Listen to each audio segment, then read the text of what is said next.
In this example, we're going to find the limit as x goes to 0 of the function x plus 3 divided by x cubed plus 2x squared. So the first thing that we are going to do is to substitute in the 0 and see where we're at. So when we do that, on top we get a 3, and on the bottom we get 0. So what we have is a non-zero over 0. So what we know then is that the answer is either infinity, negative infinity, or does not exist. All right, and so all we need to do is to figure out which one of those three it's going to be. So, all right. So what we want to do is analyze the bottom part, right? We need to solve the inequality x cubed plus 2x squared is greater than 0.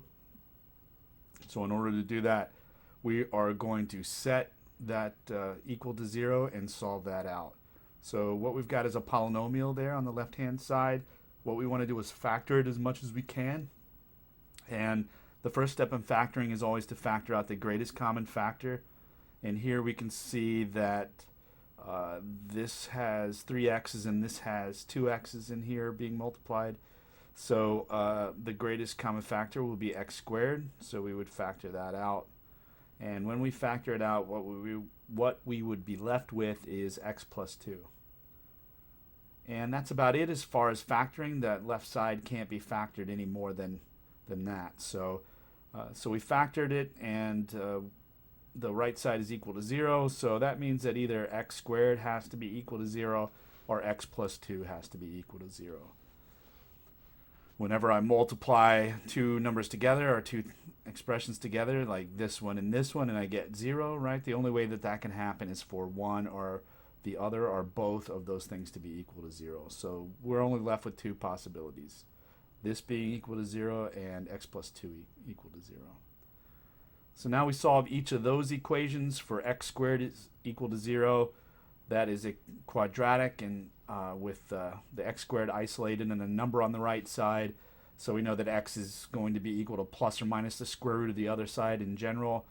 The square root of 0 is just 0, and 0 is its own opposite, so we just wind up with one solution there. We get x equals 0 on that one. Over on the other one, we just subtract 2 from both sides to get x by itself, and we get that x equals negative 2. Okay, so we have two solutions. We need to take those two solutions and put them on a number line. Those two solutions are going to break the number line up into 3 pieces. And so what we need to do is to pick test points in each one of those pieces and substitute those in. So one thing is I don't really need in this problem to pick anything over here, because we are taking the limit as x goes to 0. So as x goes to 0 from the right, I would be on this piece, and as x goes to 0 from the left, I would be over on this piece. In the previous examples, I picked every test points in each piece there, but you don't really have to if all you're after is the limit as x goes to 0 here. We don't really care about on this piece, because as x gets closer and closer to 0, we'll eventually get into this piece right here. Okay, so now I'm going to take those two test numbers, -1 and +1, and plug them back into the bottom part to see what I get. When I plug in a -1 in there and simplify that out, I get -1 plus 2 is greater than 0, so +1 is greater than 0.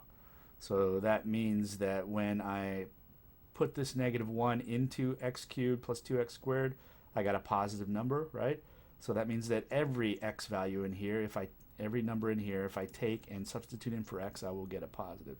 So I'm going to mark that interval with the big plus there to indicate that. Next, I'm going to repeat that same process, this time using the 1. When I substitute the 1 in there, I get 3 is greater than 0, right? So again, because I got a positive number here, I would mark that interval with a plus, right, which indicates not only when I plug the 1 in will I get a positive, right? If I plug any number over here to the right of 0 in for x right here, I will wind up with a positive number there. Okay. So my sign diagram looks like that. And so now I can go ahead and make some observations about the left and right limits. So if I have the limit as x goes to 0 from the left of x plus 3 over x cubed plus 2x squared, right? I know that the bottom part, or the top part, right, was positive 3. I know the bottom part is going to 0, and if I'm going to 0 from the left, right, I'd be over on this piece, getting closer and closer to 0. All of those numbers in there, if I plug them in for x, right, I know that the bottom will be positive also. So what I'll have as I get closer, as the values of x get closer and closer to 0, right, the function values, the outputs will be positive divided by a positive. So that means that the answer would have to be positive infinity on this one. Okay. Look at the same thing as x goes to 0 from the right. Right, again, I know that when I plugged in that 0, I got 3 over 0. And so the top is positive, and as I approach 0 from the right, I'd be over here on this piece, getting closer and closer to 0. And so the bottom would also be positive. So as I get closer and closer to 0, I have positive values over positive. That means that the answer will be positive infinity on this one as well. So the original problem was the two-sided limit as x goes to 0, and I know that both the one-sided limits were equal to infinity, and based on that alone, I can conclude that the two-sided limit is also equal to positive infinity.